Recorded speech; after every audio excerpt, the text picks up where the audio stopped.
que hoy nos abocamos a abordar cómo han sido estos primeros 100 días de gobierno, de este gobierno PRD que tenía 10 años sin administrar la cosa pública. Así es que está con nosotros Richard Morales, él es politólogo, miembro del FAT, tiene muy bien por qué saberlo, estuvo también participando activamente durante esta última campaña electoral y está aquí con nosotros para ayudarnos a hacer check de esas cosas que se han cumplido en esta administración en estos primeros 100 días y lo que falta. Bienvenido a Next Noticias, Richard.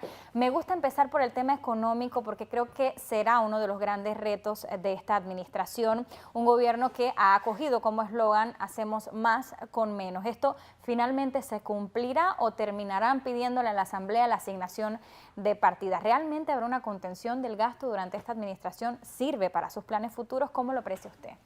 Muy buenos días, Guadalupe. No. Lo que hemos visto hasta ahora es que ha habido austeridad para los estudiantes, austeridad para los pacientes, para los jubilados, austeridad para los trabajadores panameños, para el pueblo en general. Pero vemos una temprana bonanza para los donantes de campaña, para las transnacionales, para la casta política. Es decir, que la intención del gobierno de generar una reactivación económica se ha mostrado insuficiente porque lo que requiere la economía panameña es una transformación. No basta con reactivar los mismos sectores que ya se han desgastado. ¿Qué ha propuesto el gobierno en términos de política económica? Las asociaciones público-privado, que es un esquema de privatización donde tomas los recursos públicos y los utilizas para subsidiar empresas privadas. Así que básicamente esa reactivación es a costa de el subsidio de las ganancias de empresas allegadas al gobierno de turno y eso es insostenible. Eso es un parche a la economía para tratar de estabilizar el país y continuar esa repartición de las riquezas que se está dando.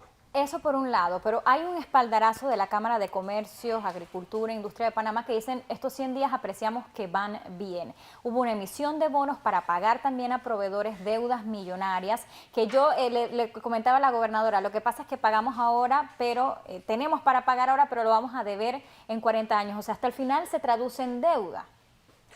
Sí, el problema es que no es deuda que se utilice para financiar, hacer al país más productivo, inversión productiva o inversión social, es decir, que mejore la calidad de vida de la población. Es deuda para pagar deuda. Este es un país que ha pasado de tener hace poco tiempo un presupuesto que si llegaba a los 10.000 millones, allá en 23.000 millones. Y esa deuda no se está utilizando para desarrollar la capacidad productiva del país en su industria, en su agro, para invertir en tecnología, en conocimiento o para invertir en servicios públicos como educación, salud, incluso. Hemos visto que se ha reducido el gasto en la educación, en la salud, en el primer presupuesto que se ha dado en este gobierno. En el metro de Panamá, por ejemplo, el recorte es realmente amplio. Sí, que el transporte público es uno de los principales beneficios a gran parte de esa población que vive demasiado lejos de los centros de trabajo y estudio. Así que claro que la Cámara de Comercio va a estar feliz con estos primeros 100 días, porque lo que uno siempre tiene que preguntarse es a quién está beneficiando un gobierno o a quién representa. Y es obvio, representa a los empresarios que donaron a la campaña, a los allegados al poder. Así Ahora, que todavía ellos tienen una excusa muy válida. El gobierno apenas tiene 100 días y dicen, es que a nosotros nos dejaron las arcas del Estado en un estado deplorable y lo venían advirtiendo desde la etapa de transición. Digamos que hay que darles un voto ahí de confianza porque han encontrado las finanzas en un estado doloso. Pero ahí es donde entra un gobierno que debe establecer desde el principio cuál es su visión de futuro y su proyecto para realizar esa visión. ¿No le suena a usted hacemos más con menos dinero? Retórica vacía. Y el problema es esto, hay mucha retórica, hay mucho discurso, pero cuando uno ve el contenido no hay más que parches. Y es el inicio de un gobierno donde tú tienes que establecer cuáles son las políticas que tú vas a desarrollar porque vas a necesitar los 5 años para llevarlas a cabo. Y eso no lo hay. Vemos parches a la Constitución con las reformas constitucionales, parches a la economía con las APP, parches a la pobreza con el proyecto Colmena, es para maquillar la pobreza. Es decir, no hay verdaderamente una visión de las transformaciones que requiere este país, sino una serie de parches para tratar de paliar la situación. En un llamado a sesiones extraordinarias pudiera abordarse la ley de contrataciones públicas, si es que en este periodo no pasa. ¿Qué le parece la ley de contrataciones públicas como se está reorientando ahora? Todo parece que están relajando las exigencias cuando lo que debemos hacer es estar endureciendo. Sabemos que Panamá ha pasado por unas traumas de corrupción muy fuertes que no han acabado y lo que hace falta es que endurezcamos los requisitos para las contrataciones públicas y logremos desarrollar la capacidad del Estado de prestar servicios públicos, ponerle fin a esa fiesta de contratistas y concesionarios que se enriquecen a costa del Estado, pero parece que lo que quiere hacer el gobierno para reactivar la economía es seguir utilizando el presupuesto para beneficiar a esas empresas. Si uno quiere ver cuál es el verdadero plan de un gobierno, de un presidente, uno tiene que ver su presupuesto, cómo distribuye y asigna los recursos del Estado, porque ahí están las verdaderas prioridades. Y uno ve en la disminución de la educación, en la salud, que no es la erradicación de la pobreza, sino que continúe la repartición de las riquezas entre donantes y entre la casta de los partidos. Bueno, que debo aclarar que a pesar de que se le sometió el estrés, y yo lo he dicho a las casas de estudios superiores, al final, afortunadamente, se les va a dar el presupuesto que ellos esperaban, por lo menos es lo que se concretó al final. ¿Ha habido algo positivo durante estos 100 días que pudiera usted destacar que va en buen camino? ¿A dónde se debe apretar tuerca?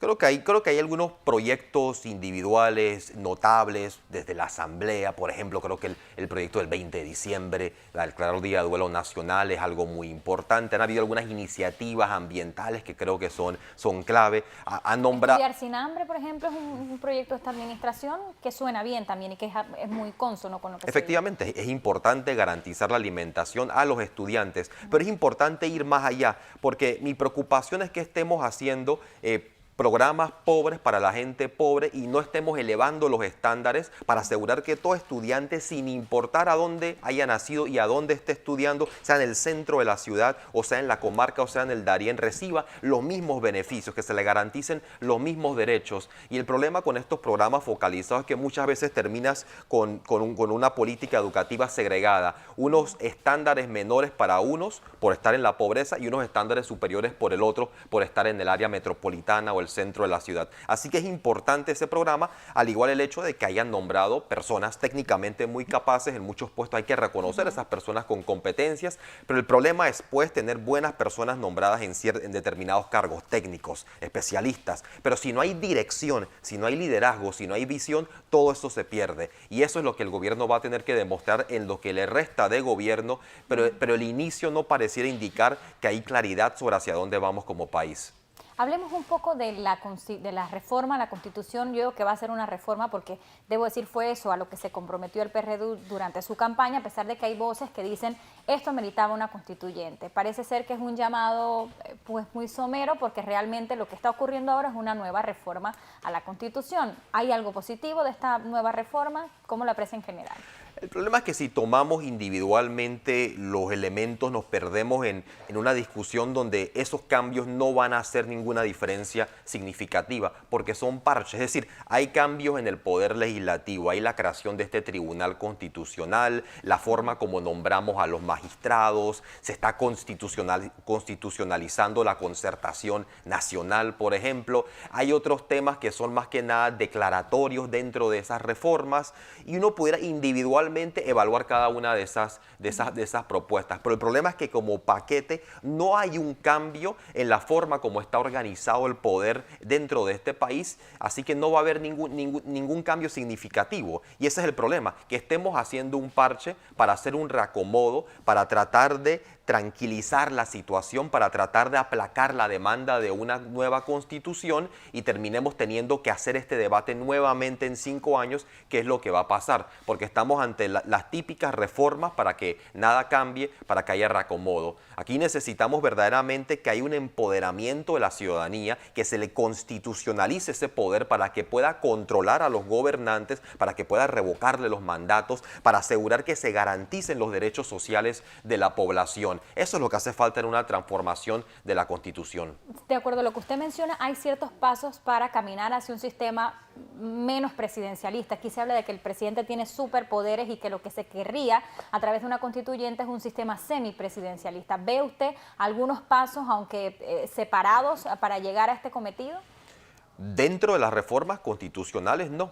las reformas que hay nuevamente son unas reformas que alteran la manera como elegimos a los diputados, como elegimos a los magistrados. Claro. Ahora están constitucionalizando la figura de la concertación como ese intermediario que va a proponer las ternas, parecido a lo que están haciendo ahora, pero que a fin de cuentas es una discrecionalidad del presidente. Pero el problema con estos procesos es que muchas veces son una simulación, o sea, se está simulando participación, pero el poder real sigue estando en manos del presidente y sus camarillas. Lo que requerimos efectivamente es pasar de democracia representativa a participativa, que los ciudadanos adquieran control sobre las instituciones del Estado para que puedan fiscalizar lo que están haciendo, para que los gobernantes tengan que rendir cuenta a la ciudadanía, sobre todo del uso de los recursos públicos, porque el gran problema del país es que los recursos no van a donde están las necesidades de la gente, no va para garantizar soberanía alimentaria, para proteger el medio ambiente, para garantizar una educación y salud igual para todos. Es decir, que aquí se excluye a la mayoría de los ciudadanos, se les niega sus derechos para utilizar los recursos del Estado para facilitar los negocios para unos cuantos. Para finalizar, Richard, y en breves segundos, si usted tuviera que darle un nombre o calificar cómo ha sido esta administración durante estos 100 primeros días, ¿qué le pondría? Tibia. Ha sido una administración tibia, sin dirección, que pareciera todavía atrapada en el periodo de campaña y que no se ha decidido a verdaderamente planificar y tomar las decisiones firmes que requiere el país. Y eso implica una cosa, eso implica liderazgo valiente. Si verdaderamente quieren erradicar la pobreza, quieren enfrentar la desigualdad, como dijeron en campaña, tienen que enfrentarse a los intereses poderosos que evaden impuestos, que tienen una serie de exoneraciones, que no contribuyen lo que deben al Estado y al país. Es decir, él tiene que estar dispuesto a chocar con esos intereses para beneficio de la ciudadanía y del país, que logremos tener un desarrollo mucho más equilibrado y sostenible. 100 días nada más, esto apenas empieza. Gracias a Richard Morales, politólogo, por acompañarnos esta mañana para hacer un análisis desde su perspectiva de cómo han sido estos primeros 100 días de gobierno.